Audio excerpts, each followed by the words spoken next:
I am sure that all people in the Vepri assembly who have come to the convention, you are all righteous people. நிச்சயமாக வெப்பேரி அப்போஸ்தல சபையிலிருந்து அப்போஸ்தல சபையினர் குறிப்பாக இந்த கன்வென்ஷனுக்கு வந்த நீங்கள் எல்லாரும் நீதிமான்கள் என்று நான் நிச்சயமாய் அறிந்திருக்கிறேன். வேதம் சொல்லுகிறது நீதிமானோ பாடி மகிழ்கிறான். The Bible says the righteous sings and is glad and rejoices.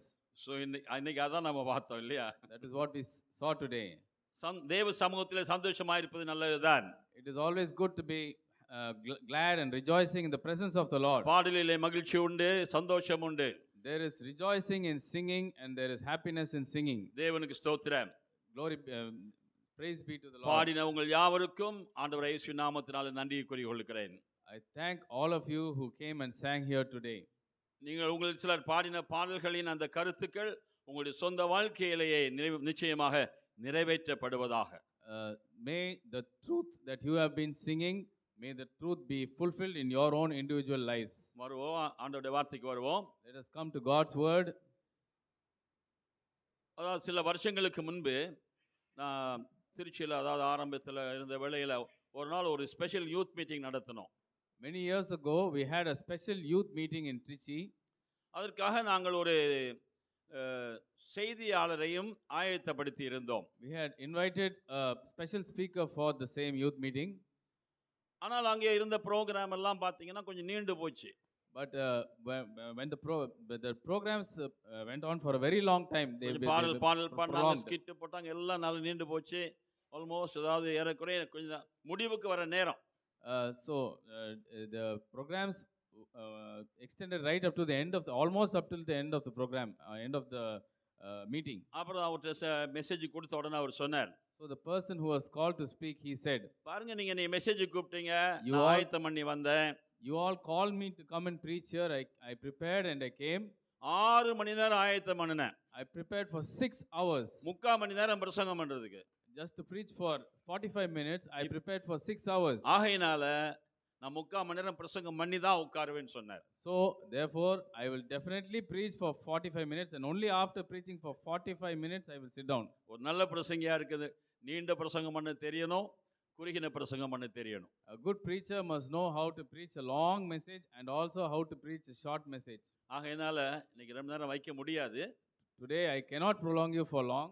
ஏன்னா நீங்க ஏற்கனவே பசியா இருக்கிறீங்க. Because you are already hungry. உங்க முகத்தை பார்த்தாலே தெரியுது. I can make out but just by looking at your faces. தமிழ்ல நல்ல பழமொழி உண்டு, பசித்து புசி. In Tamil they say eat with hunger. அதான் ஆகையினால உங்களை ஏற்கனவே பசி இருக்கு, பரவாயில்ல இன்னும் கொஞ்சம் பசிக்கட்டும், நல்லா சாப்பிட்டு போகலாம். So I know you are already hungry. I hope you will become more hungry so that you can eat more. சரி, நம்ம தேவனுடைய வார்த்தைக்கு வருவோம். காலையில் வாசித்த வேத பாகத்துக்கு நாம் வருவோம். சங்கீதம் 66 வசனம் 20. We will come to the same portion of scripture that we read in the morning, Psalm chapter 66. என் ஜெபத்தை தள்ளாமலும் தமது கிருபையை என்னை விட்டு விலக்காமலும் இருக்கிற தேவனுக்கு ஸ்தோத்திரம். Blessed be God which hath not turned away my prayer nor his mercy from me. என்னுடைய ஜெபத்தை அவர் தள்ளவில்லை, ஆகையால் அவருக்கு ஸ்தோத்திரம். He has not turned away my prayer, therefore blessed be his name. தமது கிருபை என்னை விட்டு விலக்கவில்லை, ஆகையால் ஸ்தோத்திரம். He has not removed his mercy from me, therefore blessed be his name. காலையில அதிகமா வராதவங்களுக்காக ஒரு சின்ன ஒரு சில நிமிஷங்களுக்குள்ளாக ஒரு சிறிய முகவுரையை கொடுத்து விடுகிறேன். For those of you who did not come in the morning, I will just give you a small introduction. அது ஆங்கிலத்தில் பார்க்கும்போது ஒரே வார்த்தையை போல காணப்பட்டாலும் தமிழிலே 2 வித்தியாசமான வார்த்தைகள் இது சொல்லுகிறது. Even though in English it looks as though it is both two words are just the one and the same, in Tamil these two words are distinguished quite well. Thanks be to God because he did not reject my prayer and also he did not remove his grace from me. என் ஜெபத்தை தள்ளாமலும் தமது கிருபையை என்னை விட்டு விலக்காமலும் இருந்த தேவனுக்கு ஸ்தோத்திரம் உண்டாவதாக. என் ஜெபத்தை அவர் தள்ளவில்லை, தள்ளி இருந்தால் நான் எப்படி இருந்திருப்பேன் என்று சொல்லி காலையில நம்ம கொஞ்சம் அதிகமாக பார்த்தோம். In the morning we considered as to how he did not turn away my prayer and what would have happened if he had turned away my prayer. இப்பொழுது அதுக்கு அடுத்த பகுதிக்கு நாம் வரலாம். This evening we are going to come to the second part. தமது கிருபையை என்னை விட்டு விலக்காமல் இருந்த தேவனுக்கு ஸ்தோத்திரம். Blessed be the name of the Lord who has not removed his grace from me.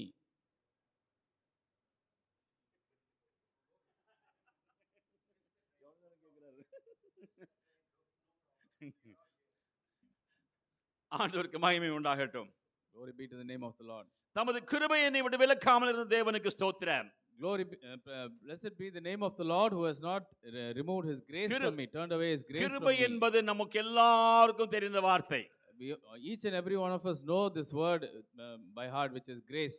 எங்க பார்த்தாலும் நீ எப்படி இருக்கிறீங்க? ஆண்டவருடைய கிருபையில நல்லா இருக்கிறேன். Wherever we meet up, when we ask each other, how are you? We say, I'm fine, I'm well by the grace of God. அதாவது இந்த கிருபைங்கிற வார்த்தை அதிகமாக புதிய ஏற்பாட்டில் அதிகம் வருகிறது. The word grace is used very often in the New Testament. அருமையானவர்களே, இந்த கிருபை என்பது நம்முடைய வாழ்க்கையில ஒன்றி பிணைந்த ஒன்று.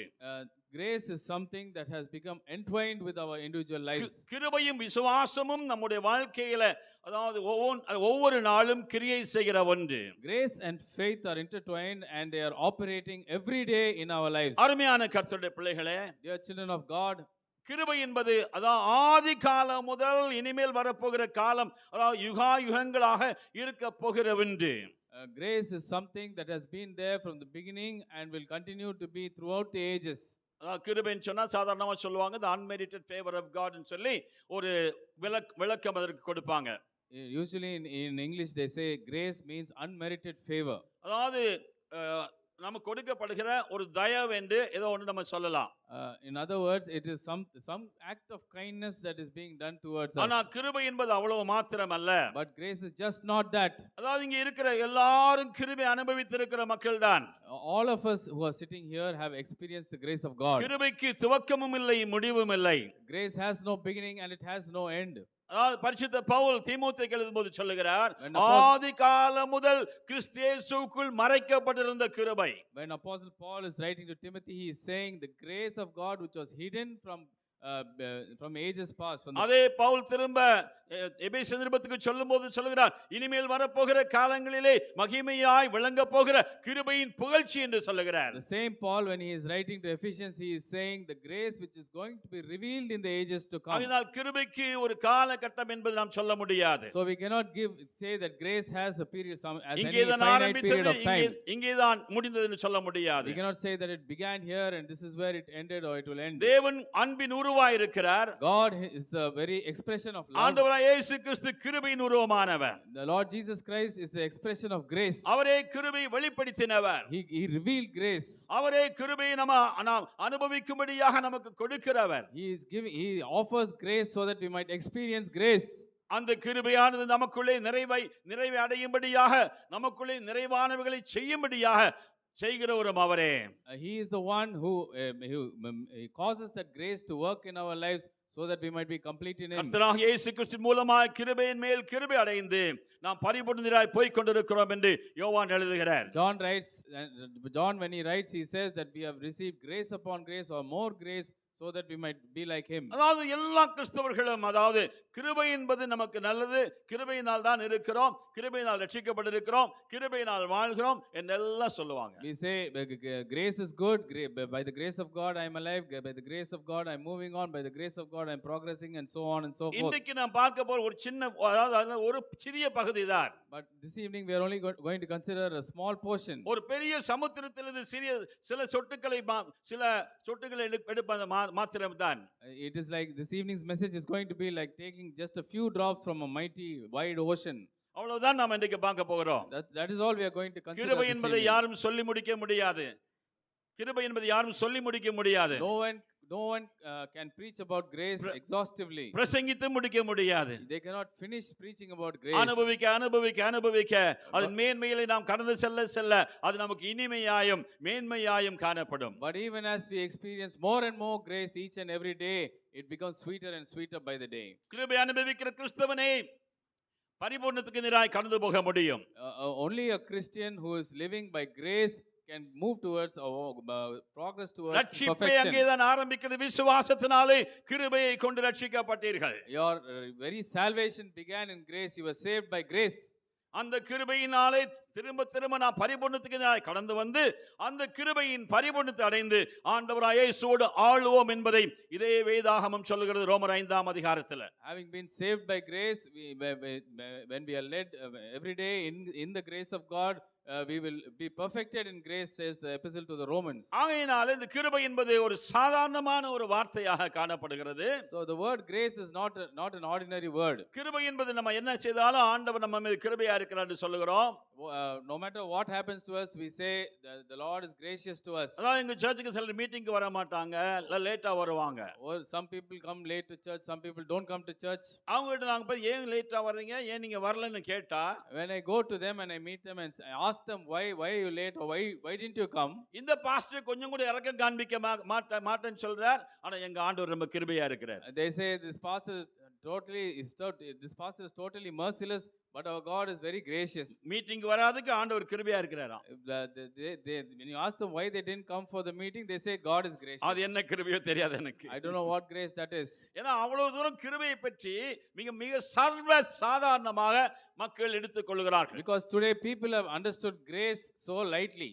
அருமையான கர்த்தருடைய பிள்ளையே, But you're a child of God. ரட்சிக்கப்படுவதற்கு தேவ கிருபை அவசியமாயிருக்கிறது. The grace of God is essential for you to be saved. தேவனுடைய கிருபை விசுவாசிக்க ஆரம்பிக்கும் போது மாத்திரமே அந்த விசுவாசத்தின் அடிப்படையில் தேவன் தம்முடைய ஆண்டவராகிய இயேசு கிறிஸ்துவின் கிருபாதார பலியினாலே உண்டாகக்கூடிய அந்த மேன்மையான ரட்சிப்பை உனக்கு கொடுக்கிறார். The Lord Jesus Christ is giving you that wonderful grace or that high grace so that you might be saved. ஆண்டவராகிய இயேசு கிறிஸ்துவின் திருப்பலி அந்த கல்வாரி சிலுவையிலே நேரிட்டது கூட கிருபையின் ஆதாரமாய் அமைந்திருந்தது. Even that very sacrificial death of the Lord Jesus Christ on the cross of Calvary is the proof of the grace of God. ஆகையால்தான் கிருபாதார பலி என்று சொல்லி வேதாகமம் அந்த ஆண்டவருடைய சிலுவையின் மரணத்தை வர்ணிக்கிறது. The Bible describes the death of Jesus Christ as the atoning death on the cross. அருமையான சகோதர சகோதரிகளே, Propitiation. அருமையான சகோதர சகோதரிகளே, Dear child of God, dear brothers and sisters, இந்த அருமையான இயேசு கிறிஸ்துவின் கிருபை அனுபவிக்கும்படியாய் தெரிந்து கொள்ளப்பட்ட நீங்களும் நானும் பாக்கியசாலிகள். in order you and I are blessed because we have been chosen to experience that wonderful grace of God. எவ்வளவு மேன்மையை நாம் அடையும்படி தேவன் நம்மை அழைத்திருக்கிறார். God has called us so that we may obtain heavenly high things. ஆதி காலம் முதல் நமக்காக கிறிஸ்து இயேசுக்குள் மறைக்கப்பட்டிருந்த கிருபை, The grace which was hidden in Christ Jesus even in the ages past. அருமையான கர்த்தருடைய பிள்ளையே, அந்த கிருபையை இயேசு கிறிஸ்து வெளிப்பட்டதினாலே நமக்கு சுவிசேஷமாய் அறிவிக்கப்படும்படியாய் அது கொண்டு வரப்பட்டது என்று சொல்லி தீமோத்தேயுவுக்கு பரிசுத்த பவுல் எழுதுகிறார். When Paul is writing to Timothy, he says this grace so that God sent Jesus Christ into the world so that this grace of God might be revealed unto us. இயேசு கிறிஸ்துவின் பிரசன்னமாகுதல் எவ்வளவு மேன்மையானது நமக்கு கொண்டு வந்தது, தேவ கிருபையே நமக்கு கொண்டு வந்தது. See, we must consider how important the coming of the Lord Jesus is, because it is by the coming of the Lord Jesus that God sent his grace into the world. ஏனென்றால் தேவனுக்கு தெரியும் நியாயப்பிரமாணத்தை கைக்கொண்டு ஒருவனும் பூரணமாகவில்லை, அது ஒருவனையும் பூரணப்படுத்தவும் முடியாது என்பது தேவன் அறிந்திருந்தார். Because God knew that no man could justify himself, no man could become perfect just by keeping the law. நியாயப்பிரமாணம் எதை பூர்ணமாக்க முடியாமல் இருந்ததோ, கட்டளைகளும் கற்பனைகளும் எவைகளை நிறைவேற்ற முடியாமல் இருந்ததோ, அதை தேவன் தம்முடைய கிருபையை கொண்டு நிறைவேற்றும்படியாக இயேசுவினாலே கிருபையை கொடுத்தார். ஹல்லேலூயா. What the law could not accomplish, what the laws and the ordinances of the law could not accomplish, God accomplished through the person of his son alone. நாம் கிருபையின் காலத்திலே காணப்படுகிறோம். We are found in the period of grace. எதை செய்தாலும் நம்மை சுற்றிலும் கிருபை இருப்பதற்காய் நாம் தேவனை ஸ்தோத்திரிக்க முடியும். No matter what we may do, we can praise God for the grace of God. ஆனால் எனக்கு தேவன் கொடுத்த ஒரு பாரம் என்னவென்றால், But the burden that God has placed in my heart, மக்கள் இந்த கிருபையை சர்வ சாதாரணமாக ஒரு எடுத்துக்கொண்டு எதை செய்தாலும் கிருபை கிருபை கிருபை என்று சொல்லி அதற்குள்ளாக ஒரு மறைவிடத்தை அமைத்துக் கொள்கிறார்கள். People use the word grace for any and everything that they do. Whatever they might do, they say grace, grace, grace, and they try to hide behind that word which is called grace. நாம் வாழ்கிற காலம் ஒரு விதத்திலே கிருபையின் காலமாய் தேவன் நமக்கு கொடுத்திருக்கிற மேன்மையானதுதான்.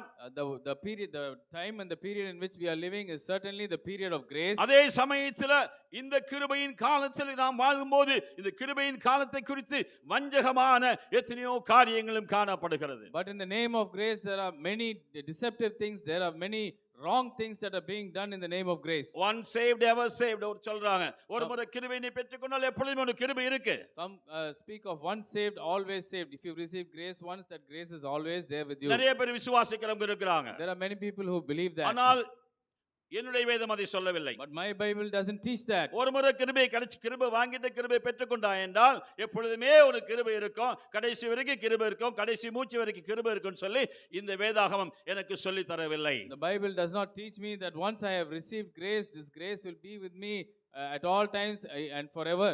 உன்னுடைய வாழ்க்கையிலே கிருபையை நீ பெற்றுக்கொள்கிற ஒரு நேரம் உண்டு. There is a time when you do receive the grace of God. கிருபையினாலே உன்னுடைய வாழ்க்கைக்குள்ளாக தேவன் கிரியை செய்ய ஆரம்பிக்கிற நேரம் உண்டு. There is a time where God begins to work in you in His grace. அதாவது கிருபைக்கு ஆரம்பம் இல்லாவிட்டாலும் கிருபையானது உன்னுடைய வாழ்க்கையிலே கிரியை செய்வதற்கு ஒரு ஆரம்பம் உண்டு. Even though grace itself has no beginning, there is a beginning. There is a time when grace is beginning to work in your life. ஆனால் அந்த நாள் முதல் யுகங்களாய் இந்த கிருபையின் மகிமையின் புகழ்ச்சியாய் நீ காணப்பட வேண்டும் என்பதற்காகவே தேவன் கிருபையினாலே உன்னை அலங்கரிக்கிறார், உன்னை அனுபவிக்கும்படியாக அநேக கிருபைகளை தருகிறார். But in order that this grace might be perfected in you and that you might be perfected by this grace, the Lord is decorating you with His grace and He is leading you by this grace. ஆனால் அதனாலே Therefore, நான் எப்படி கிருபையிலே இருக்கிறேனே என்று சொல்லி ஒருவனும் அதாவது மேன்மை பாராட்டி அதில் அதாவது என்ன செய்தாலும் பரவாயில்லை, எப்படி வாழ்ந்தாலும் பரவாயில்லை, எதை நான் எந்த உபதேசத்தின்படி நான் வாழ்ந்தாலும் பரவாயில்லை, கிருபை என்னோடு இருக்கும் என்று சொல்லி ஒருவன் நம்புவானே என்றால், விசுவாசிக்க செய்யப்படுவானே என்றால் அது ஒரு வஞ்சகம் எதுவுமே கிடையாது. therefore, if any man will think within himself, since I have received this grace, I can do whatever I want. Since I have received this grace, anything that I do will be accepted by God. Since I have received this grace, I can be as I please. Then that there is no greater deception that a man, no greater lie that a man can tell himself. ஆகையால் அநேக மனிதர்கள் தவறாய் நடத்தப்படுகிறார்கள். Therefore, many men are being led astray. தவறான நம்பிக்கைக்குள்ளாய் போய் விடுகிறார்கள். They are going into wrong belief. எதை செய்தாலும் கிருபை என்னோடு இருக்கிறது, கிருபை என்று சொல்லி அதன் மறைவுக்குள்ளாக மறைந்து கொள்கிறார்கள். No matter what they do, they say grace is there, grace is found in me, and they try to hide beneath that word. ஆனால் இங்கே சங்கீதக்காரன் சொல்லும்போது சொல்லுகிறான், But the psalmist, when he is talking here, he says, தமது கிருபை என்னை விட்டு விலக்காமல் இருந்த தேவனுக்கு ஸ்தோத்திரம். praise be to God who has not turned away His grace from me or His mercy அதாவது இங்க from me. கொஞ்சம் நல்லா படிச்சவங்க இருக்கிறீங்க, தியாலஜி தெரிஞ்சவங்க இருக்கிறீங்க. There are some of you here who are well educated and some of you who know good theology. உங்கள் சிலர் முகத்தை பார்க்கும்போது எனக்கு நல்லா தெரியுது. When I look at some of your faces, I can make எனக்கு out. பின்னால இருக்கிற வேத பண்டிதர்களும் இருக்கிறாங்க, அவங்கள பத்தி எனக்கு நல்லா தெரியும். And there are Bible pundits sitting behind me and I know about them also. ஏன்னா இந்த கிருபை என்கிற இந்த புதிய ஏற்பாட்டு பதத்துக்கும் அந்த சங்கீதக்காரன் கிருபை என்று சொல்கிற பதத்துக்கும் பெரிய வித்தியாசம் உண்டு.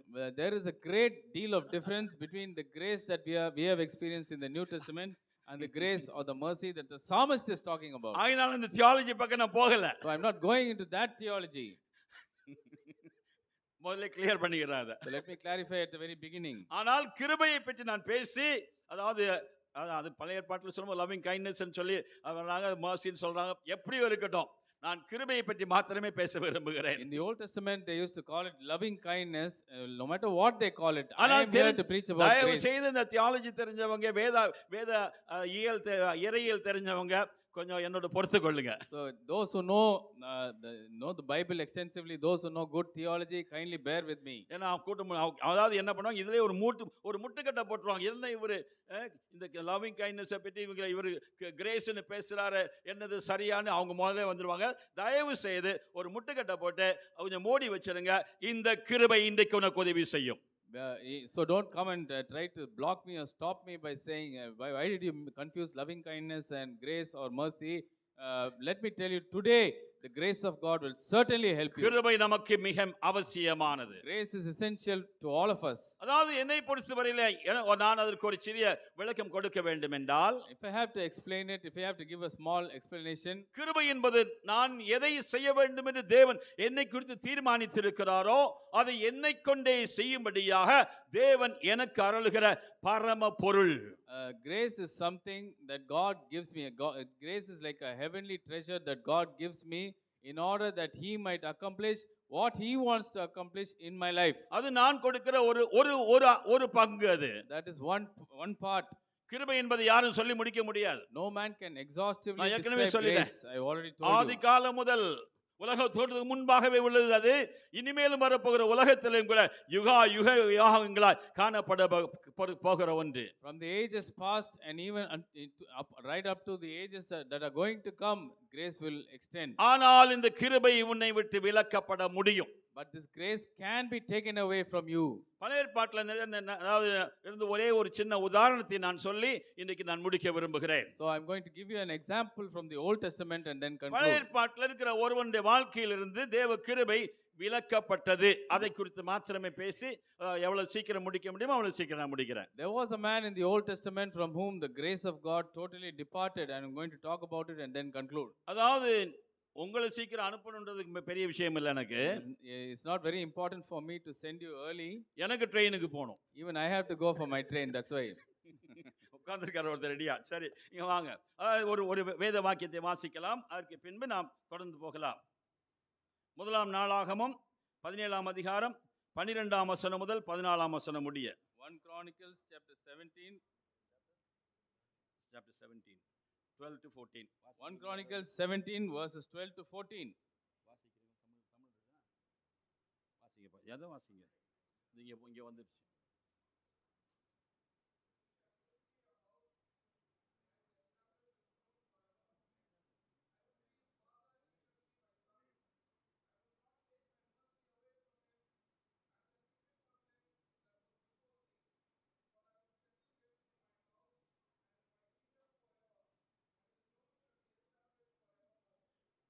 இந்த வசனங்களிலே அதாவது 3 நபர்களை குறித்து தீர்க்கதரிசி பேசுகிறார். In these 3 verses the prophet of God is speaking. 3 நபர்களை குறித்து மிக சுருக்கமாக அந்த சரித்திரத்தை சொல்லி அதுக்கு நான் போக விரும்புகிறேன். He's talking about 3 people, so I'll tell you in brief and continue. அதாவது தாவீதோடு பேசுகிறார். The prophet is talking to அவன் David. தேவனுடைய ஆலயத்தை கட்ட விரும்பினான். He wanted to build the house of the Lord. தேவனுடைய கிருபை அனுபவித்த அருமையான மனுஷன். He was a man who he was a wonderful man who experienced the grace அவன் of தான் God. சொல்கிறான் அந்த கிருபை என்னை விட்டு விலக்காமல் இருந்த தேவனுக்கு ஸ்தோத்திரம் என்று சொல்கிறான். In fact, this verse that we read in Psalm 66:20 is spoken by David. அதாவது அந்த வசனத்துக்குள்ளாக இஸ்ரவேல் ஜனங்களோடு தேவன் ஒரு ராஜ்யமாக வந்த வேளையில ஆளப்பட்ட 3 ராஜாக்களை குறித்து அங்கே வாசிக்கிறோம். We are reading about 3 kings who came in time and ruled the nation of Israel. அந்த 3 ராஜாக்கள் மாத்திரமே சரித்திரத்திலே இஸ்ரவேல் ஜனங்களை அதாவது 12 கோத்திரங்களை முழுமையாய் ஆண்டார்கள். Only these 3 kings ruled all the 12 tribes of Israel இது at the same time. வேதாகம சரித்திரம். This is biblical history. அதற்கு பின்புள்ள எல்லா ராஜாக்களும் அதாவது ஒரு சிலர் வடராஜ்யத்தையும் ஒரு சிலர் தென் தேசத்து ராஜ்யத்தையும் ஒரு சிலர் இஸ்ரவேல் ராஜ்யத்தையும் ஒரு சிலர் யூதா ராஜ்யத்தையும் அரசாண்டார்கள். So all the other kings who followed these 3 kings who came after these 3 kings, they ruled the nation of Israel as 2 different nations, that is the northern nation of Israel and the southern nation of Judah. அந்த சரித்திரத்தை எல்லாம் அதான் நீங்க நிச்சயமா வேதத்துல படிச்சிருப்பீங்க. You would have read this history in the கண்டிப்பாக Bible. படித்து அறிந்தால் உங்களுக்கு நன்றாக இருக்கு. நன்ற அறிவை பெருக்கிக் கொள்ள முடியும். அதே சமயத்திலே தேவன் நமக்கு என்ன செய்தார் இயேசுவை கொண்டு என்பதை உணர முடியும். If you can read it, it will certainly help you increase in your knowledge, but more than that, it will help you grow in the knowledge of Jesus Christ. அருமையான கர்த்தருடைய பிள்ளைகள், இந்த 3 பேரை குறித்தும் அதாவது 3 ராஜாக்களை குறித்தும் அதாவது கிருபையின் அடிப்படையில் ஒரு சில காரியத்தை சொல்ல விரும்புகிறேன். There are 3 things. There's something that I want to say about these 3 kings, especially regarding grace. ஆண்டவர் சொல்லுகிறார் தாவீதை பார்த்து, அதாவது ஒருவன் நான் அவனுடைய கிருபையை விட்டு விலக்கி விட்டேன். The Lord is கிருபை விலகும்படி செய்தேன். The Lord is speaking to David and he's saying, my grace departed from that person. உனக்கு முன்னிருந்தவனுடைய கிருபையை விட்டு அவனை விலக செய்தேன். My grace departed from the man who ruled before you. நீ கிருபையோடு கூட காணப்படுகிறாய். But you have received my grace. You have found grace in my sight. உனக்கு கிருபை உண்டு. My grace is available to you. உனக்கு பின்னாக வருகிற ஒருவன் ஆலயத்தை கட்டுவான். The man who will come after you will build the temple. அருமையான கர்த்தருடைய பிள்ளை, இந்த கிருபையின் அடிப்படையில் இந்த 3 பேரையும் குறித்து நான் சொல்ல வேண்டும் என்றால் 3 கருத்துக்களை சொல்லுகிறேன். If I have to describe these three kings, there are 3 things that I can say Saul about them. ராஜா கிருபையை விட்டு தேவன் அவனை விலக்கினார். As far as Saul was concerned, God made his grace to depart from Saul. தாவீதை குறித்த அளவிலே சொல்ல வேண்டும் என்றால் தேவன் அவனை கிருபையிலே பாதுகாத்தார். if I have to talk about David, God preserved David in his grace. சாலமோனை குறித்து சொல்ல வேண்டுமென்றால் அவன் கிருபையை விட்டு விலகி போனான். But if I have to talk about Solomon, Solomon departed from grace. தேவன் விலக்குவது வேற, அவன் கிருபையை விட்டு விலகி போவது வேற. It is one thing when God removes his grace, it is another இதுதான் thing இந்த when we மூன்று depart from ராஜாக்களுடைய grace. சரித்திரத்தின் மிக சொற்பமான சாராம்சம். This is the shortest summary that I can give of these அருமையான three things. கர்த்தருடைய பிள்ளையாகினால் தாவீது என்ன செய்கிறான்? அவன் கிருபையிலே பலப்படும்படியாக, கிருபையிலே தெரிந்திருக்கும்படியாக எனக்கு தம்முடைய கிருபையினை விடவே விலக்காமல் இருந்த தேவனுக்கு ஸ்தோத்திரம் என்று சொல்லுகிறான். So he is blessing God and praising God, saying, "Thanks be to God who has not removed his grace from me."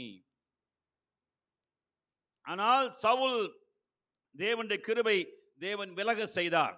But as far as Saul was concerned, God caused his grace to be turned நாம் away from Saul. இதிலிருந்து நாம் அறிந்து கொள்ளக்கூடிய சத்தியம் என்னவென்றால், What the truth that we can learn from this is this: தேவனுடைய கிருபையிலே நாம் பாதுகாக்கப்படும்படியாய், அருமையான கர்த்தருடைய பிள்ளையே, நீ தெரிந்து கொள்ளப்பட்டவனாய் காணப்படும்போது தேவனுக்கு ஸ்தோத்திரம். When you are found as a child of God, an elected child of God who is preserved in the grace of God, thanks be to God. ஒவ்வொரு நாளும் கர்த்தருடைய சமூகத்துக்கு வரும்போது நீ சொல்ல வேண்டியது, தேவனே உம்முடைய கிருபையை விட்டு நான் விலக்கப்படாமல் இருப்பதற்காக ஸ்தோத்திரம் என்று சொல்லு. Every day when you are found in the presence of God, the thing that you need to say is, thank you Lord that I have been preserved in your grace and that your grace has not been turned away from me. என்னுடைய பக்தி மார்க்கம் அல்ல, அல்லது எனக்குள்ளே காணப்படுற எல்லாம் ஏதோ ஒன்றல்ல, ஆனால் தேவ கிருபை என்னை தாங்குகிறது. அது தேவன் விலக்கவில்லையே, அதற்காக ஸ்தோத்திரம். It is not something or anything that has ever preserved me, but it is only the grace of God that has preserved me until this day.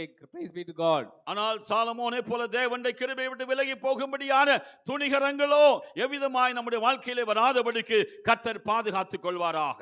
But may the Lord preserve us in such a manner that the things that Solomon did willfully and knowingly, we will not do such things. அவ்வளவாய் தேவ ஞானத்தை பெற்றவன், அவ்வளவாய் தேவனால் எல்லாவற்றையும் மேன்மையாய் பெற்றவன், அவனை போல அவனுக்கு முன்னிலிருந்து யாரும் இல்லை, அவனுக்கு பின்னும் யாரும் இல்லை என்று சொல்லக்கூடிய அளவுக்கு தனித்தன்மையோடு வாழ்ந்தவன் தேவனுடைய கிருபையை விட்டு விலகி போனான். He had received so much wisdom from God, so much so that the Bible says that there was none before him like that in wisdom, nor any after him like that. But the grace of God made his grace to depart from. He departed from the grace of God. ஆகையால் விதமான எந்த காரியம் நம்முடைய வாழ்க்கையில் நடக்காதபடிக்கு கர்த்தர் நம்மை பாதுகாத்துக் கொண்டிருக்கிறார், இன்னும் பாதுகாத்துக் கொள்வார். ஹalleluya.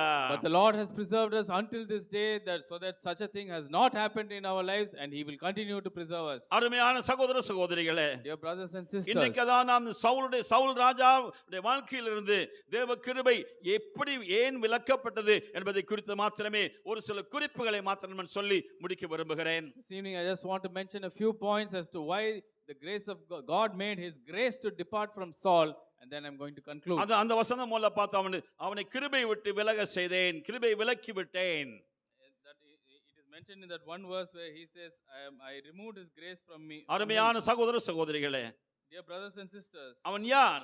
அந்த சவுல் ராஜா யார்? who was this King Saul? ஒரு விசேஷித்தவன். He was a special man. தேவனால் வேறு பிரிக்கப்பட்டவன். He was separated by God himself. தேவனுடைய அபிஷேகத்தை பெற்றுக்கொண்டவன். He received the anointing of God. தேவ அதிகாரத்தோடு ஆளுகை செய்ய வேண்டியவன். He was a man who should have ruled with the authority of சத்துருக்களை God. எல்லாம் மடங்கடித்து உண்மையாகவே இஸ்ரவேல் ஜனங்களுக்கு மேன்மையான வெற்றியை தர வேண்டியவன். He should have subdued all his enemies, and he should have truly given real genuine victory to the children of Israel. சிங்காசனத்தில் வீற்றிருந்து ஒரு மேன்மையானவனாய் காணப்பட வேண்டியவன். He should have sat on the throne and he should have reigned as a high king. அவன் தேவ கிருபையினால் தான் அது உண்டாயிற்று என்பதை அவன் மறந்து போனான். But he forgot that his very status, all that he was by the grace of God and God alone. நீங்கள் யாவரும் சிங்காசனத்துக்குரியவர்களாய் அபிஷேகிக்கப்பட்ட தேவனுடைய பிள்ளைகள் என்பது உங்களுக்கு தெரியும். Even this evening all of us know that we have been anointed as kings and priests. We have received the anointing whereby we are called kings by the grace of God. தேவன் தம்முடைய சிங்காசனத்துக்கு என்று உங்களை அழைத்திருக்கிறார், தெரிந்தெடுத்திருக்கிறார், பிரித்தெடுத்திருக்கிறார், உங்களை உருவாக்கி கொண்டும் இருக்கிறார். And he has made us to inherit his throne. He has called us to inherit his throne. He is shaping us and molding us, making us fit so that we might inherit that throne. நான் ஜெயம் கொண்டு என் பிதாவின் சிங்காசனத்தில் உட்கார்ந்தது போல ஜெயம் கொள்கிறவன் எவனோ அவனும் என்னோட கூட என் சிங்காசனத்தில் அமரும்படி அருள் செய்வேன் என்று சொல்லி அருமையான வாக்குறுதியை ஆண்டவராய் இயேசு கொடுத்திருக்கிறார். The Lord Jesus Christ said, to him that overcometh will I grant to sit with me in my throne, even as I have overcome and am sat and am sitting before with my Father in his throne. அப்படிப்பட்ட சிங்காசனத்துக்குரியவனாய் நீ மாற்றப்படும்படியாக அவர் சிங்காசனத்துக்கு ஏறி சென்ற போல அங்கே இருந்து பிதாவிடத்திலிருந்து பரிசுத்த ஆவியை பெற்று உங்களுக்குள்ளே ஊற்றினார், எனக்குள்ளும் ஊற்றினார். தேவனுக்கு மகிமை உண்டாகட்டும். So he called you by his grace and he poured his spirit into you and into me so that we might inherit that throne. நீயும் நானும் பெற்றுக் கொண்டிருக்கிற பரிசுத்த ஆவியின் அபிஷேகம் என்பது ஏதோ சாதாரணமானதல்ல. The anointing of the Holy Spirit that you and I have received is not an ordinary thing. ஏதோ அந்நிய பாஷை ரெண்டு வார்த்தைகளை பேசி ஏதோ சந்தோஷப்படுவதல்ல. It's not about speaking a few words in tongues and then singing a few songs and that's all. உனக்குள்ளாக தேவனுடைய சிங்காசனத்தில் அமரக்கூடிய அளவுக்கு உன்னை வெற்றி உள்ளவனாய் மாற்றும்படியாகவே அந்த அபிஷேகத்தை தேவன் கொடுத்திருக்கிறார். But God has given you that anointing so that you might be converted into a person who will one day inherit his very throne. அந்த அபிஷேகத்தை பெற்றுக்கொள்ளும்படியாய் தேவன் உன்னை தெரிந்தெடுத்தாரே, நீ எம்மாத்திரம். Who are you that God should choose even you so that you might inherit that throne? அடிக்கடி நாம் யோசித்து பார்க்க வேண்டும். இவ்வளவு பெரிய அபிஷேகத்தை தேவ சிங்காசனத்திலிருந்து எனக்குள்ளே ஊற்றப்படுகிற பரிசுத்த ஆவியின் மேன்மையை நான் எனக்குள்ளே பெற்றுக்கொள்ள நான் யார்? நான் எம்மாத்திரம்? எப்படிப்பட்ட பாத்திரவன் நான்? Very often we must examine within ourselves. We must ask ourselves, who am I that that I should inherit the grace of God and that I should inherit his throne? அதாவது இந்த அருமையான சவுலை குறித்து நாம் பார்க்கும்போது, so when we consider the life of King Saul, முதலாம் Samuel 15ஆம் அதிகாரம் 17ஆம் வசனம் 23ஆம் வசனத்தை வாசிச்சீங்கன்னா 1 Samuel 17 and 23 தரையில போடப்பட்டு நீங்க பார்த்துக்கொள்ளுங்க. It's there on the screen. முதலாம் சாமுவேல் 16ஆம் அதிகாரம் 15ஆம் அதிகாரம் 17ஆம் 23ஆம் வசனங்கள். 1 Samuel 15, 17 and 23. அவன் என்ன செய்தான்? அபிஷேகத்தை அவன் நஷ்டப்படுத்தினான். What did Saul do? He wasted the anointing. அபிஷேகத்தை அசட்டை பண்ணினான். முதலாவது காரியம். First of all, he despised the anointing. ஆகையினாலே கர்த்தர் கிருபையை அவனை விட்டு விலக்கினார். Therefore God removed his grace from him. இந்த அருமையான பரிசுத்த ஆவியான அபிஷேகத்தை குறித்து புதிய ஏற்பாட்டில் எழுதும்போது நாம் என்ன வாசிக்கிறோம்? கிருபையின் ஆவியானவர் என்று அப்போஸ்தலன் எழுதுகிறார். When we read about the same Holy Spirit in the New Testament, what does Paul say? He calls him the Spirit of grace. பழைய ஏற்பாட்டில் அப்படி கிருபையின் ஆவி என்று சொல்லவில்லை. But in the Old Testament the ஆனால் புதிய ஏற்பாட்டுக்கு நீ வரும்போது கிருபையின் ஆவியானவர் என்று சொல்லுகிறார். But in the New Testament he is referred to as the Spirit of grace. எவ்விதமாய் கிருபையின் அவதாரமாய் தோன்றின இயேசு கிறிஸ்து உனக்காய் எனக்காய் கல்வாரி சிலுவையிலே மரித்து இரத்தம் சிந்தி தம்முடைய இரத்தத்தினாலே பாவங்களை மன்னித்தாரோ, அதே இயேசு கிறிஸ்து கிருபையின் ஆவியானவர் நமக்குள்ளே பொழிந்தருளப்படும்படியாய் பிதாவிடத்திலே போய் வேண்டிக் கொண்டார். In the same manner that the Lord Jesus Christ gave his life for you and for me on the cross and died and rose again, in the same manner he has poured out that same Holy Spirit by which he offered himself up into you and me so that you and I might be inheritors of his grace. உனக்குள்ளே செய்யப்பட வேண்டிய அத்தனை கிரியைகளையும் செய்து முடிக்கும்படியாக கிருபையின் ஆவியானவராய் உனக்குள்ளே வாசம் பண்ணும்படியாக தங்கி இருக்கும்படியாக தேவாதி தேவன் பரிசுத்த ஆவியை அனுப்பி இருக்கிறார். The God above all gods has sent you the Holy Spirit, that sent the Holy Spirit in you so that he might dwell within you. இது கிருபையின் ஆவியானவர் உணர்கிறோமா? அவர் தெரிந்திருக்கிறாரா? நமக்குள்ளே வாசம் செய்கிறாரா? அல்லது நமக்குள்ளே அவர் இருப்பதை நாம் உணர்கிறோமா? Do we realize that he is dwelling within us? Do we recognize his presence? Are we aware of his conscious of his presence? அல்லது பரிசுத்த ஆவியின் அபிஷேகத்தை குறித்து வேற எவ்விதமாக யோசிக்கிறோமா? Or are we think that is happening? ஆண்டவர் கொஞ்சம் உயர்த்தின உடனே after the Lord lifts us up a little bit, just a little bit. அதாவது செய்து நான் அந்த காரியத்தை சொல்றது கொஞ்சம் மன்னிச்சிடுங்க எனக்கு. Kindly forgive me for saying this. இது அநேகருக்கு எந்த குறிப்பிட்ட சாராருக்கு அதிகமா சம்பவிக்க தெரியுமா? குறிப்பிட்ட குரூப் யாருக்கு தெரியுமா? You know to which group this will happen? இந்த கொஞ்சம் ஆண்டவர் ஆவியில் அவனை நிறைச்சி ஆவியை கொடுத்து நீ நல்ல ஆளுப்பா, இவரை வர்ஷிப் லீடர், நல்லா வர்ஷிப் பண்ற, நீயும் நல்லா லீட் பண்ணுவானே, இவனை வர்ஷிப் லீட் பண்ண மாத்தி கொஞ்சம் பாட்டெல்லாம் கொடுத்த உடனே after the Lord anoints him and says you have the gift of worship, you can lead in an anointed man, lead the worship in an anointed man after a little while. பெரிய தீமை இது. This is happening in the Christian world today. சபைகளில் நடக்கிறது. It's happening in churches today. அவர் பெரிய ஆளாயிரார். Then the worship leader becomes a big man. அதான் மீதி அதனுடைய விவரங்கள்லாம் இப்ப சொல்ல எனக்கு சமயம் கிடையாது. There's no time to describe more. ஏன்னா worship leader பின்பற்றதுக்கு நிறைய குரூப் இருக்கும். Because there are many people who will go after the worship leader. Pastor கூட அவங்க பின்பற்ற மாட்டாங்க. They will not even follow their pastor. நல்லா பாடி டான்ஸ் ஆடிட்டாருன்னா சும்மா அவ்வளவுதான். If he sings and dances well, then that's all. உங்க சபையிலயும் கூட பாருங்களேன். Even in your own church. உனக்கு சபையில வந்து நல்லா இருக்கு, நல்ல பெரிய இருந்தா நீ நல்லா பாட்டு பாடி டான்ஸ் ஆடிரு, அவ்வளவுதான். Even in our church, if you will tell somebody, if you want to become big in your church, just sing nicely and dance. இன்னைக்கு உலக கிறிஸ்தவர்கள் நடக்கிற சம்பவம் இதுதான். This is what is happening ஆவியானவருடைய in Christendom. அதாவது இந்த மாதிரி எல்லா நிறைய பகுதிகளிலே காணப்படுகிறது. And this is happening in many places. அருமையான சகோதரன் சகோதரியே, Dear brothers and sisters, எந்த சிறுமையிலிருந்து தேவன் உன்னை உயர்த்தினார் என்பதை ஒருபோதும் மறந்து போகாதே. never ever forget your small beginnings. Never ever forget from where you were picked up. உலக பிரகாரமான சிறுமையை விடுங்க, ஆவிக்குரிய சிறுமை எங்கே இருந்தாய்? I'm not talking about the worldly small things or worldly beginnings, but I'm talking about your spiritual beginnings. உன்னுடைய பழக்க வழக்கங்கள் நீ கட்டுப்படுத்த முடியாமல் காணப்பட்டாயே. You are not able to control your own habits. உன்னுடைய பாவங்களை மேற்கொள்ள முடியாமல் காணப்பட்டாயே. You were in such a state that you could not overcome your உன் sins. சிந்தைகளிலே ஓடின எத்தனை விதமான பாவத்தின் எண்ணங்களை உன்னால் கட்டுப்படுத்த முடியாமல் இருந்தாயே, இன்னும் இருக்கலாம். You were unable to control your sinful thoughts, maybe even today. நிறைய பேர் சொல்லுவோம், என்ன எனக்குள்ள எப்படி இருக்கேன்னு உங்களுக்கு தெரியாது. நான் எவ்வளவு பாடுபடுறேன், எவ்வளவு கஷ்டப்படுறேன், எவ்வளவு மன உளைச்சல் இருக்கு உங்களுக்கு தெரியாது.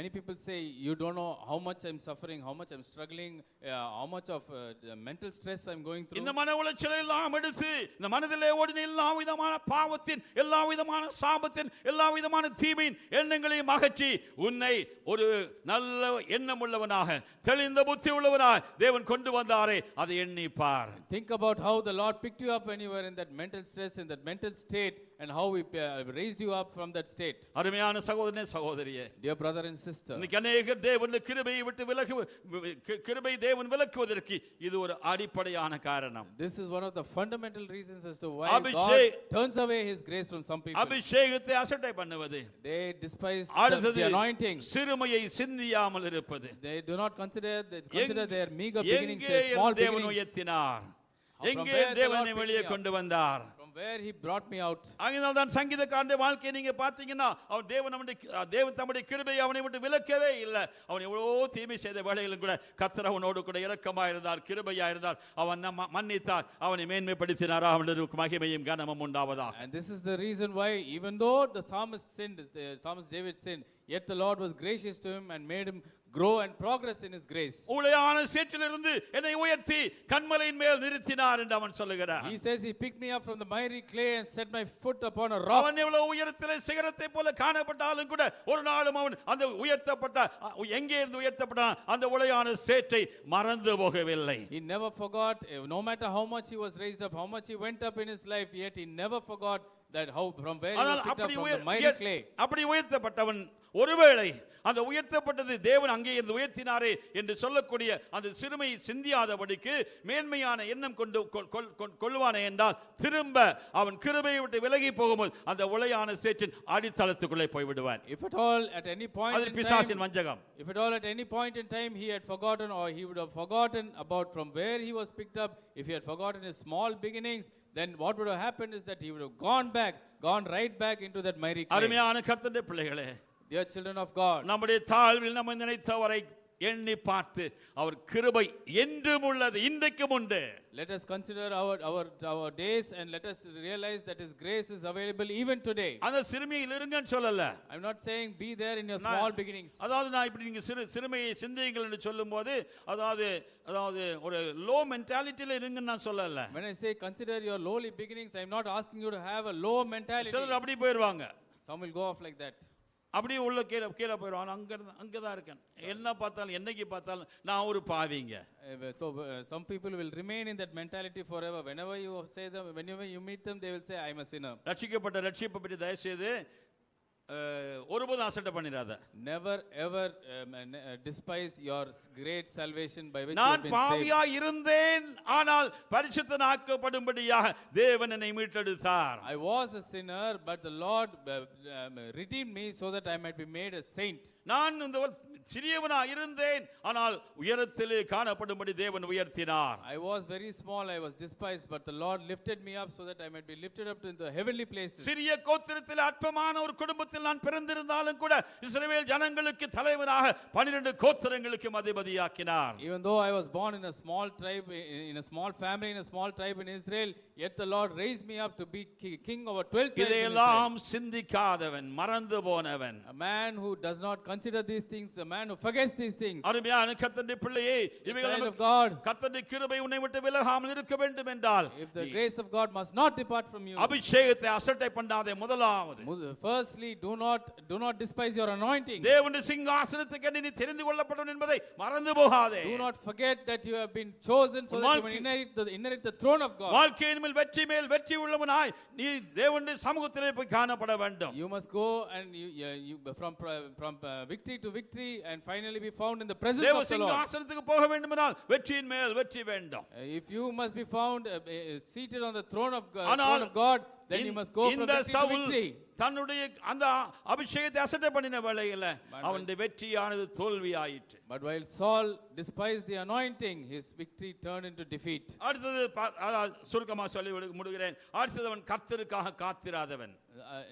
The next thing is that he did not wait upon the Lord. இதெல்லாம் அந்த அதிகாரங்கள்ல இருக்கு, வீட்ல போய் கொஞ்சம் உட்கார்ந்து படிங்க. All these points are there in these chapters. Go home and read them, please. நான் வந்து இங்க வாழைப்பழத்தை தோலை உரிச்சு கொடுக்கிறதுக்கு வரல. I'm not here to come and peel the banana skin.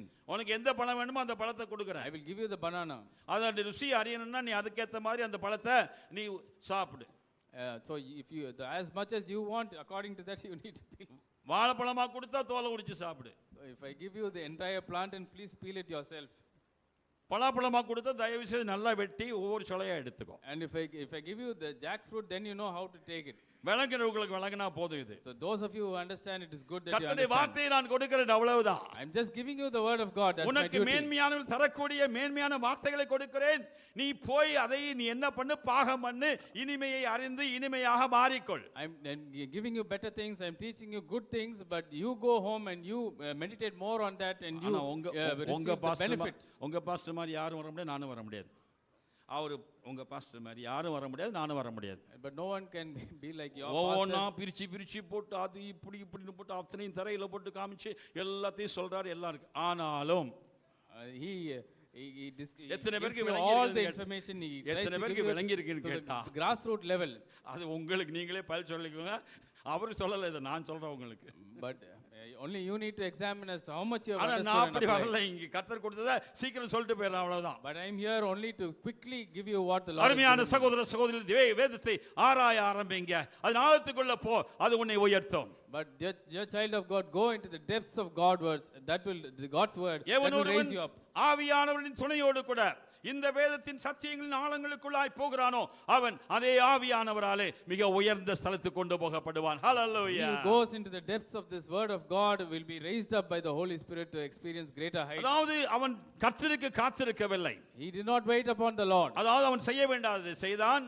He did what he should not have done. யுத்தத்துக்கு போய் அவன் சத்துருக்களை மடங்கடிக்க வேண்டும். He should have defeated all, he should have killed all his enemies. அதற்காக தான் தேவனை அவனை அபிஷேகித்தார், ராஜாவாக மாற்றினார். That was the reason why God anointed him as king and God made him king. ஆனால் அந்த அபிஷேகத்தை மறந்து அவன் வேறு பிரிக்கப்பட்டது நிலவரத்தை மறந்து அவன் தான் பெரியவனாயிட்டேன் என்று சொல்லி அவன் கர்த்தருக்கு காத்திராதபடி அவனாக சுயமாக கிரியை செய்ய ஆரம்பித்தான். But he forgot his anointing, he forgot his purpose, and he thought highly of himself, he highly esteemed his own self. அருமையான கர்த்தருடைய பிள்ளையே, நீங்கள் எதை செய்தாலும் கர்த்தருக்கு காத்திருந்து அவருடைய பெர்மிஷன், அவருடைய உதவியோடு கூட செய்றீங்களா? Dear child of God, no matter what you may be involved in, are you involved in that thing after taking the permission from the Lord? நிறைய நம்ம கர்த்தருக்காக காத்திராதபடி நம் இஷ்டப்படி நாம் சுயமாய் முடிவெடுத்து செய்வதனாலே அநேக தீமைகளுக்குள்ளாக நாம் சிக்கிக் கொள்ளுகிறோம். Many of us are caught up in many problems and many distresses only because we do not wait upon the Lord to know whether a particular thing that we are desiring to do is the will of God or not. நீ அபிஷேகிக்கப்பட்டவனா இருந்தாலும் கூட நீ கர்த்தருடைய சித்தத்தையும் கர்த்தருடைய மேன்மையான திட்டங்களையும் அறிந்து கொள்ளும்படியா உனக்கு மேலாக அபிஷேகம் பண்ணப்பட்டவர்களை தேவன் வைத்திருக்கிறாரே, அவர்கள் மூலமாய் தேவ சித்தத்தை அறிந்து கொள்ளும்படியா தேவ திட்டங்களுக்குள் நோக்கங்களுக்குள் கொண்டு போகப்படும்படியா ஜாக்கிரதையாயிருப்பாயாக. Be careful that you, even though you are an anointed child of God, you might do the will of God after consulting with those who are anointed and who are above you. அவன் கர்த்தருடைய சமயத்துக்காய் காத்திருக்கவில்லை. He did not wait for the time of the Lord. கர்த்தருடைய சம்மதத்துக்காக He காத்திருக்கவில்லை. did not wait in the presence of the அருமையான Lord. சகோதரி நம்முடைய வாழ்க்கையில் நாம் எவ்வளவோ காரியங்களை செய்கிறோம். கர்த்தருக்கு காத்திருந்து கர்த்தருடைய சமூகத்தில் காத்திருந்து ஆண்டவரே இது உம்முடைய சம்மதம் தான் என்று சொல்லி செய்கிற மனப்பான்மையோடு செய்யும்படி கர்த்தர் நமக்கு உதவி செய்வாராக. கிருபை விலக்கப்படாது. Dear children of God, we are involved in so many things. May the Lord enable us that none of those things that we are involved in are not the will of God, but all things that we do are found in the will of God. May the Lord give us that grace. வேதத்தில் நாம் வாசிக்கும் போது அவனுக்கு இருந்த சிந்தை எல்லாம் அதிக ஜனம் எனக்கு வரணும், ஜனத்திரளும் ஜெய ஸ்தம்பமும் தான் அவனுடைய வாழ்க்கையில மேன்மையாய் இருந்தது. All that Saul ever wanted was the crowd. He wanted the crowds to come to him, huge crowds, and he wanted all the accolades and all the praise of the people. ஒரு ஜெய ஸ்தம்பம் நான் நாட்ட வேண்டும் என்று அவன் நாட்டினான். ஜெய ஸ்தம்பம். One day he planted the victory banner of victory. அருமையான சகோதரிகளே, நம்முடைய வாழ்க்கையில் ஜெயஸ்தம்பம் நாம் நாட்டும்படியாக நாம் கிரியை செய்ய வேண்டாம். நம்முடைய ஜெயம் ஆண்டவர் கொடுக்கிறார். அவருக்கு மகிமை உண்டாகட்டும். Dear brothers and sisters, we need not plant our own banner of victory, our own victory flag, but the Lord who gives the victory will give us the victory. நமக்கு ஜெயம் கொடுக்கிறது தேவன். அவருக்கு ஸ்தோத்திரம். ஹalleluya. He is the one who gives us the victory. Hallelujah. ஜெயம் கொடுக்கும் தேவனுக்கு கோடி ஸ்தோத்திரம். கோடி ஸ்தோத்திரம். எவ்வளவு நல்லா பாடுவானா, ஸ்தோத்திரம் பண்றோமா. அந்த ஜெயம் கொடுத்தது ஆண்டவராக கொடுத்தாரு. நம்மளே ஜெயம் வாங்கிட்டு கூட ஆண்டவர் ஸ்தோத்திரம் சொல்லு. சரிங்க வாங்க. அருமையான சகோதரி, அதாவது நம்முடைய வாழ்க்கையில ஜெயஸ்தம்பம் நாம் நாட்டும்படியா நாம் முயற்சிக்க வேண்டாம். We need not put in any effort so that to raise up the flag of victory. நான் செய்தேன், என்னுடைய பலத்தினாலே செய்தேன், என்னுடைய அபிஷேகத்தினாலே செய்தேன், இதெல்லாம் நமக்கு வேண்டாம். We should not say I did this by my own effort, by my own anointing. எதை செய்தாலும் இந்த மேன்மையை நாம் அடைந்தாலும் நம்முடைய குடும்பத்தில் இந்த மேன்மையை தேவன் கொடுத்தாலும் நாம் சொல்ல வேண்டியது ஒன்றே, கர்த்தருடைய கிருபையினாலே எனக்கு கிடைத்தது. No matter what we do and how much victory we get, there is only one thing that should come out of our mouth, and that is it is the Lord who has given this in his grace. வசனத்தெல்லாம் நான் சொல்லல, வேகமா போயிட்டு இருக்கிறேன். I am not giving you the verses, I am going அடுத்து அவன் செய்த ஒரு தவறு என்னவென்றால், another mistake that he committed. குறி கேட்பதிலே குறியாயிருந்தான் அவன். He went after soothsayers. அதாவது குறி கேட்கணும். He wanted to know the future. நான் கேதுங்க எனக்கு வேண்டாம். I don't want to inquire from the Lord. யாராவது எனக்கு சொல்லுவாங்களா? யாராவது எனக்கு சொல்லுவாங்களா? Will somebody foretell the future? அருமையான சகோதரிகளே, dear brothers and sisters, கிறிஸ்தவ உலகமானது அவிதமான மக்களால் நிறைந்திருக்கிறது. This world is filled with such people today. அதாவது உலகத்து மனுஷனாவது உலகத்துக்கு போட்டோம். Let the worldly man go to worldly man. Aavin அபிஷேகம் பெற்றவன் என்ன செய்கிறான்? யாராவது ஒரு போர்டு போட்டிருப்பாங்க, உனக்கு பிரேயர் சொல்லுங்க, உனக்கு பிரேயர் எனக்கு ரிக்வெஸ்ட் அனுப்பு, நான் உனக்கு சொல்றேன். But what are anointed people doing today? When they pass by, they see a board, someone has put யார் up a board. எத்தனை பேர் பிரேயர் ரிக்வெஸ்ட் அனுப்பி எங்களுக்கு இந்த தேவைன்னு சொன்னாலும் திரும்ப அவங்க பதிலளிக்கும் போது, நீ பாவியா இருக்கிற, உன் பாவம் மன்னிக்கப்பட ஆண்டவர்ட்ட வா, ஆண்டவர்ட்ட கேளுன்னு ஒரு நாளும் பதில் அனுப்ப மாட்டாங்க. But no matter who writes to them concerning their problems, when they reply to those letters, they never reply saying, you are a sinner, your sins have not been forgiven, you need to repent. வியாதியா இருக்கிறன்னு அவங்க சொன்னாங்கன்னா ஆண்டவர் உன்னை குணமாக்குறாரு சொல்லுவாங்க. The moment they say I am sick, they say the Lord is healing you. வேலை கிடைக்கணும்னு ஆண்டவருக்கு 2 மாசத்துல வேலை கொடுப்பாருன்னு சொல்லுவாங்க. I have not found a job, immediately they say the Lord will give you a job in 2 months. அருமையான இதெல்லாம் வழக்கமா சொல்ல சமயம் கிடையாது, இப்ப வேண்டாம், நீங்க விளங்கிக் கொள்ளுங்க. You yourself understand what I am trying to say. நான் குறி சொல்றதை பற்றி சொல்லும்போது உலகத்துல போய் குறி கேட்கல. They are not going to the world to find soothsayers. ஆவிக்குரிய மக்கள் தான் குறி கேட்க போறாங்க. But anointed people are going to so called spiritual people for them to soothsay. அதாவது நான் சில கன்வென்ஷன்ஸ்க்குலாம் அதாவது போகும்போது சில பொது இடங்களுக்கு போகும்போது, கன்வென்ஷன் சொல்ல முடியாது, பொது இடங்களுக்கு போகும்போது நான் பார்த்திருக்கிறேன். Sometimes when I go to general places, not for convention meetings but in general, I've seen அதாவது this. நிறைய பாஸ்டர்ஸ் வருவாங்க, நிறைய மக்கள் ஆவிக்குரியவங்க எல்லாம் இருப்பாங்க. A lot of pastors come there and there are very spiritual people there. அப்ப ஆவிக்குரிய அந்த மக்களுக்குள்ள ஒரு சின்ன சம்பாஷணை இருக்கும். இந்த பாஸ்டரா, நான் இப்ப எந்த பாஸ்டரின் பேரை சொல்ல முடியாது, சொல்லி நான் மும்பல மாட்டிக்க கூடாது. இந்த பாஸ்டரா, இவர் நல்லா சொல்லி விட்டு போய் சொல்லி விட்டு போய் ஜெபம் பண்ணிக்கப்பா, உனக்கு என்ன நடக்கும், எப்படி நீ ஏதாவது உனக்கு என்ன தேவையோ அவர் உனக்கு சொல்லுவார். So I've seen this happening in some meetings where when somebody comes with a need, they say, this pastor, he is a very good pastor, you go to him, he will tell you what is wrong, he will tell you what is the solution, he will pray and go to him and get prayed அங்க for. இருக்க எல்லா பாஸ்டரை விட்டு அவர்ட்ட தான் கூட்டம் ஜாஸ்தி இருக்கும். So he will be the person to whom most of the people will come for prayer. அவர் ஒவ்வொருத்தருக்கா ஏதோ தீர்க்க தரிசனம் சொல்றாராம். And he goes on prophesying one after the other to each and every person. தீர்க்க தரிசனத்தை அவமதிக்கிறாங்க அப்படி. This is how they are despising prophecy. அருமையான கர்த்தருடைய பிள்ளையே, நீ கிருபை உள்ளவனாய் காணப்படுவாய் என்றால் தேவன் உனக்கு சொல்லித்தர போதுமானவராய் இருக்கிறார். Dear child of God, if you are a person who has received the grace of God, God is sufficient to teach you அல்லது all உனக்கு things. சொல்லித்தர வேண்டும் என்றால் அவர் தாம் தெரிந்து கொண்ட அனுமதிக்கிற அருமையான தேவ பிள்ளைகளை அனுப்புவார். And if you must know a little more, then he will send you proper anointed good servants of God. அதுக்கு இங்கே அங்கே தயவு செய்து ஓடாதீங்க. But don't go here and there seeking after it. நம்ம சபை ஆட்களே இருக்கிறாங்க. Even our church, there are some ஞாயிற்றுக்கிழமை people. கண்டிப்பா இங்க தான் இருக்காங்க. On Sundays they are here. வெள்ளிக்கிழமை திடீர்னு இருக்க மாட்டாங்க. on வெள்ளிக்கிழமை Fridays they won't be here. அந்த ஃபாஸ்டிங் பேராங்க இருந்துச்சு. I'm going to that fasting prayer. அதாவது நான் சென்னையில இருந்த காலத்துல, அதாவது இங்க சென்னை இப்பவும் இருக்கு, இந்த பக்கம் தான் இருக்கிறேன். அதாவது சென்னையில, அதாவது இங்க கெல்லிஸ் பக்கத்துல இருந்த காலத்துல எனக்கு தெரியும் அந்த கெல்லிஸ் அரவுண்ட் தட் பிளேஸ் எத்தனை குறி சொல்றவங்க இருந்தாங்கன்னு. I used to live in Chennai and I know even today they are there in and around Chennai many soothsayers in and around Kilpauk. அதே மாதிரி இங்கே நடக்கும் சில இடங்கள்ல. ஏன்னா இதுக்கு தான் ஆட்கள் போயிட்டு இருக்காங்க. So many people even today are flocking எனக்கு after என்ன this. சம்பவிக்கும்? What will happen to me? What about my future? அருமையான சகோதரனே சகோதரியே, Dear brother, dear sister, உனக்கு என்ன சம்பவிக்கும் என்பதை உன் தேவன் அறிந்திருக்கிறார். your God knows what will happen to உனக்கு you. என்ன சம்பவிக்க வேண்டும் என்பதை தீர்மானித்தவர் அவர். He is the one who has already determined what will happen to you. அவர் சொல்லி தரட்டும் என்று நினைக்காத. அதாவது உன்னை படிப்படியாய் நடத்தும்படி உண்மை உள்ளவர். He is faithful to lead you step by step. படிப்படியாய் நடத்தும்படி உண்மை உள்ளவர். He is able to lead you step by அருமையான step. சகோதரனே சகோதரியே, உன்னுடைய வீட்டின் குடும்ப தேவைகளுக்கு, விசேஷமா கல்யாண தேவைகளுக்கு தான் அங்கே இங்கே போயிட்டு இருப்பாங்க. அதாவது அவங்க என்ன சொல்றாங்க, இவங்க என்ன சொல்றாங்க, அவங்க எப்படி நமக்கு ஹாரோஸ்கோப் சொல்றாங்களா இல்லையா? உலகத்துல ஆவிக்குரிய ஹாரோஸ்கோப் இது. Many people in the world, who are not saved, they go and search for horoscope. அபிஷேகம் பெற்ற தேவனுடைய பிள்ளையே, உன் அபிஷேகத்தை நஷ்டப்படுத்தாதே. Dear anointed child of God, do not despise your, உன் do not lose your anointing. சிறுமையை சிந்தித்து என் தாழ்வில் நினைத்தவரை காலத்திலும் ஸ்தோத்திரிப்பேன். அவர் கிருபை என்றும் உள்ளது. ஹல்லேலூயா. I will always praise the one who thought of me in my small estate and raised me up in his grace. அங்கே his mercy endureth forever ன்னு வருது. ஆகையால் தயவு செய்து போட்டு என்னை குழப்பிடாதீங்க.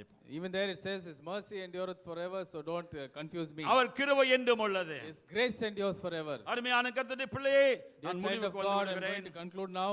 ஆகையால் அதாவது கிருபை உன்னை விலகாமல் இருப்பதற்கு, கிருபை விட்டு விலகி போகாதீங்க. அதுக்கு நான் இன்னைக்கு பேசவே இல்லை அதை பற்றி. Today I have not கிருபை உன்னை விட்டு விலக்கப்படாமல் இருப்பதற்கு. Today I have not discussed regarding you departing from grace, but you make sure that உனக்கு- God does not remove his grace from you. உனக்கும் எனக்கும் உதவி செய்வதற்கு அருமையாய் தேவன் ஒரு வசனத்தை கொடுத்திருக்கிறார். But the Lord has given us a wonderful verse so that you and I might remain உங்களுக்கு in his நல்லா grace. தெரியும், உங்க வீடுகளில் கூட போட்டிருப்பீங்க. ஏசாயா 54:10.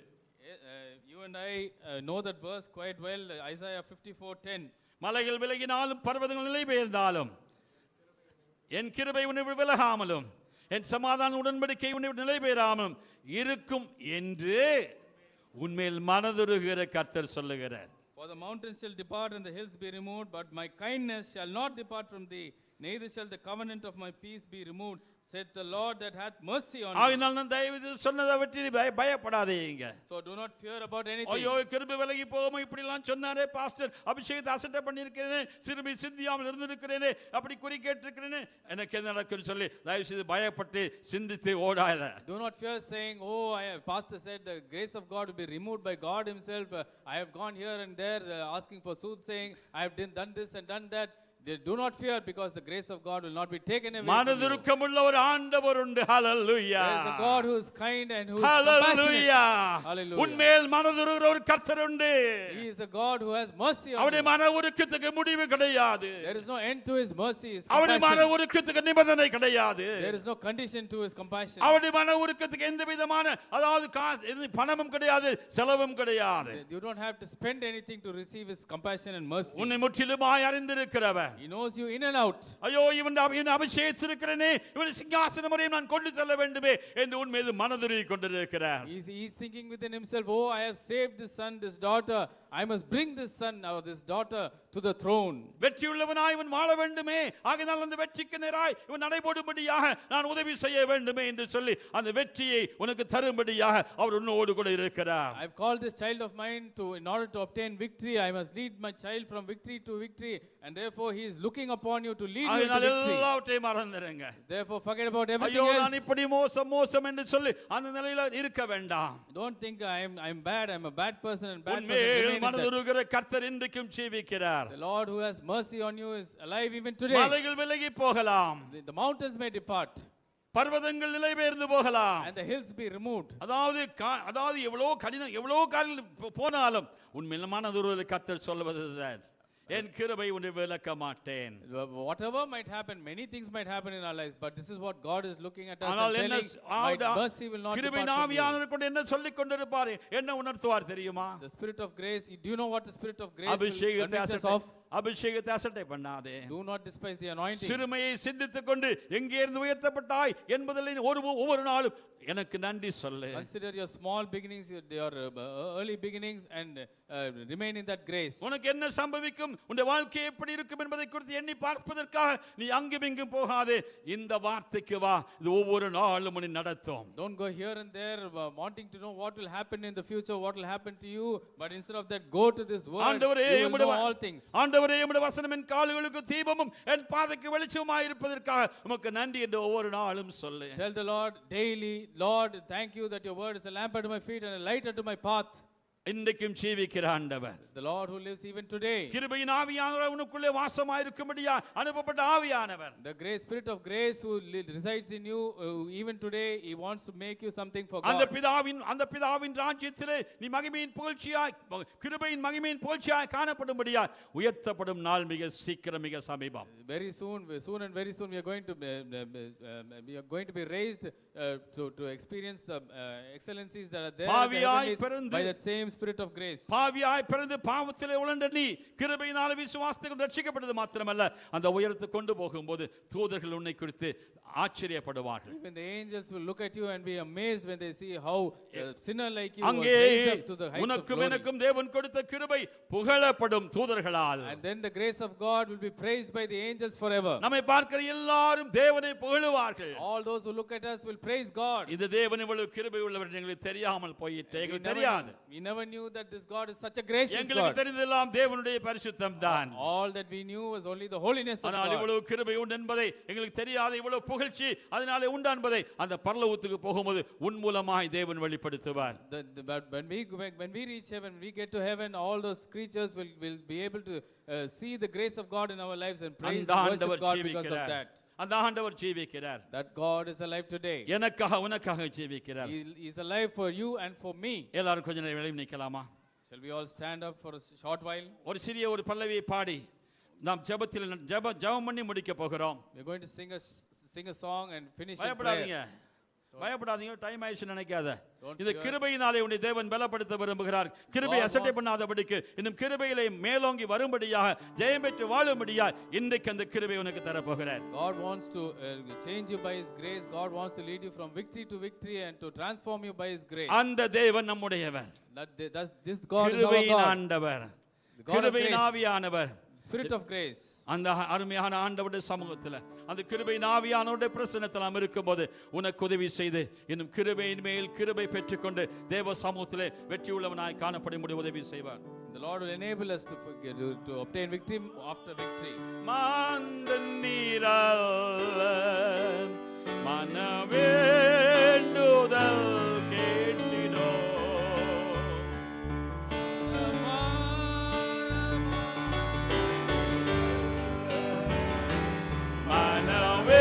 மனவேண்டுதல் கே ஆண்டவரை பார்த்து சொல்லுங்க.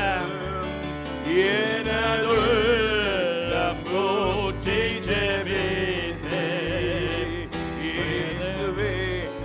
ஆமென். ஹல்லேலூயா. ஆண்டவரே, உம்மிடத்தில் வருகிறேன். எனதுள்ளம் ஊற்றி ஜெபித்தேன். நான் கண்களை மூடி ஆண்டவரை பார்த்தது கிருபையின் ஆண்டவர். திருப்பாதம் நம்பி வந்தேன், திருப்பாதம் நம்பி வந்தேன். கிருபை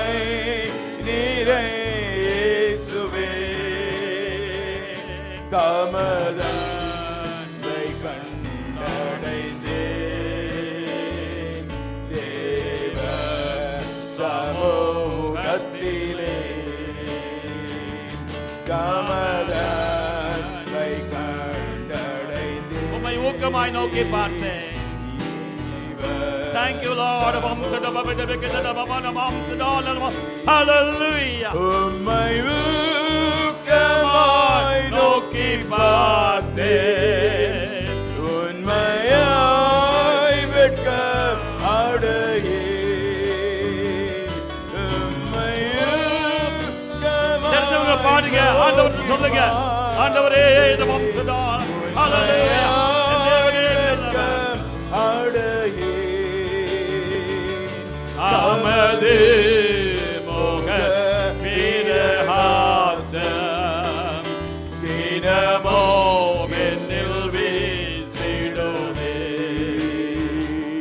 தமது முக பிரகாசம் தினமும் என்னில் ஹalleluya.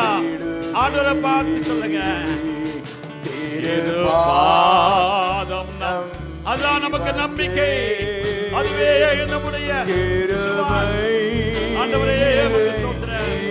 நமம் சிதான நமபடபெகத நமபலமாவ் நமம் சிதான நமபடபெகத நமபலமாவ் நமம் ஹalleluya தேவனே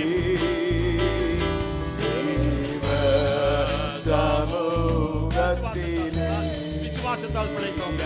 தமது அன்பை கண்டடைந்தேன் தேவ சமூகத்திலே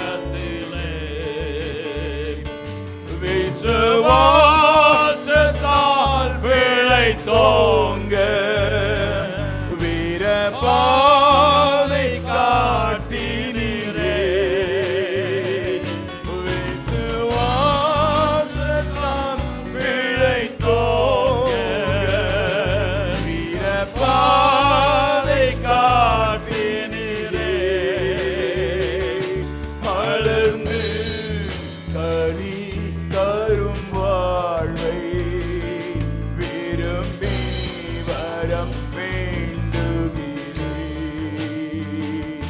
மலர்ந்து கனி தரும் வாழ்வை விரும்பி வரம் வேண்டுகிறேன். திருப்பாதம் நம்பி வந்தேன் கிருபை நிறை இயேசுவே தமது அன்பை கண்டடைந்தேன் தேவ சமூகத்திலே தமது அன்பை கண்டடைந்தேன் தேவ சமூகத்திலே தமது அன்பை கண்டடைந்தேன் தேவ சமூகத்திலே.